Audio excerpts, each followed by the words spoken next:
Hi, everybody. For those of you that didn't know or don't know me, my name is Charlie, and I'm Greg's younger brother. And I wanted to talk to you a little bit today about him. And you'll have to forgive me, as you can imagine, it's a little hard to get through. So I'm also going to read a little bit. I wanted to put my thoughts on the paper so I wouldn't forget anything. Greg was my older brother. He was born August of 1949, and I came along just a little less than 11 years later in 1960. Now, today during the service, a lot of memories being shared.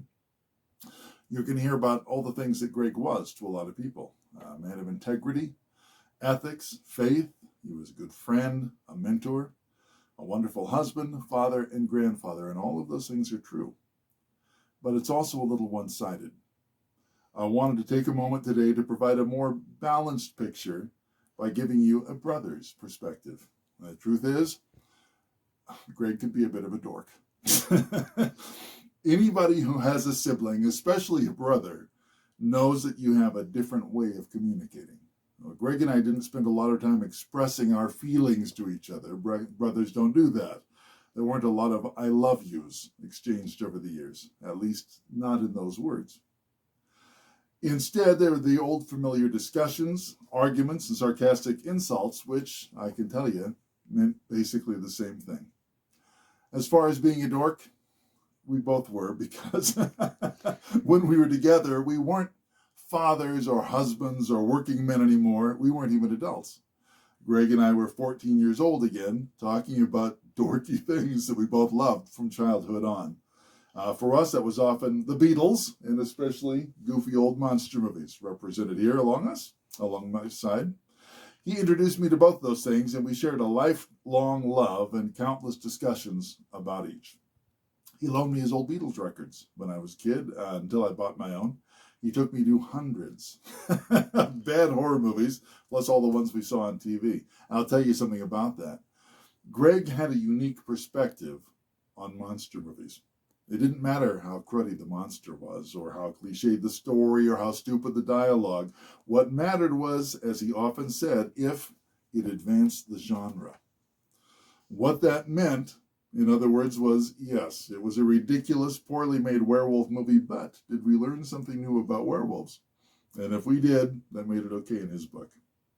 Now, I'll admit, Greg could get under my skin like nobody. He knew just which buttons to push, and he delighted in pushing them. Inevitably, I knew better, but I would take the bait, I would fall for it, I'd lose my temper, and I'd yell.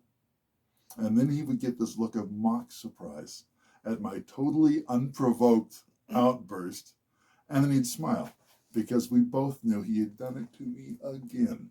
He could drive me crazy.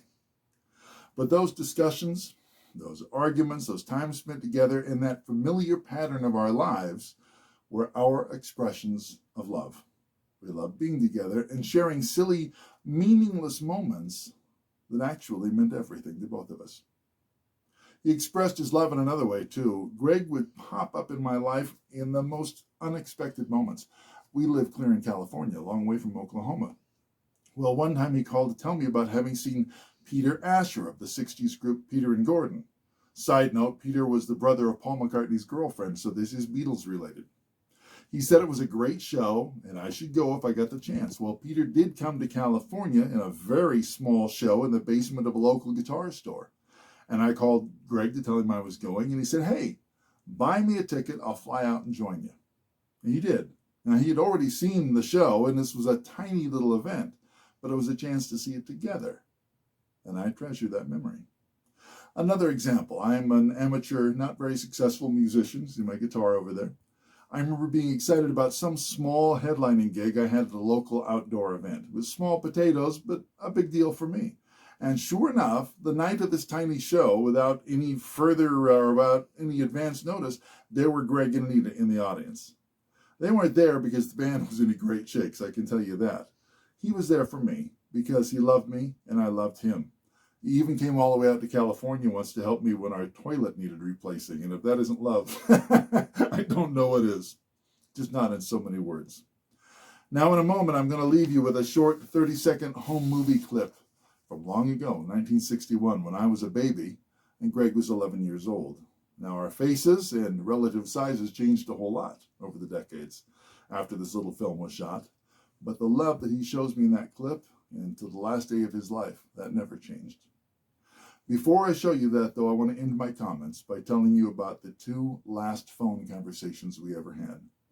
One was about 2 weeks ago, and for once, we actually attempted to say in words what we had meant to each other all those years. We weren't entirely successful because mostly we were both sobbing. The message was clear enough, but very few of the words spoken would pass for English. However, our very last conversation was more like us, like the brothers we had been. It was just a couple of days before his death. He was very weak. It was a very short talk, but this time we shared a few silly memories and a good laugh or two. I don't think the Beatles made the conversation, but bad movies certainly got mentioned. In fact, the very last question my brother ever asked me in this life was about a 50s monster movie.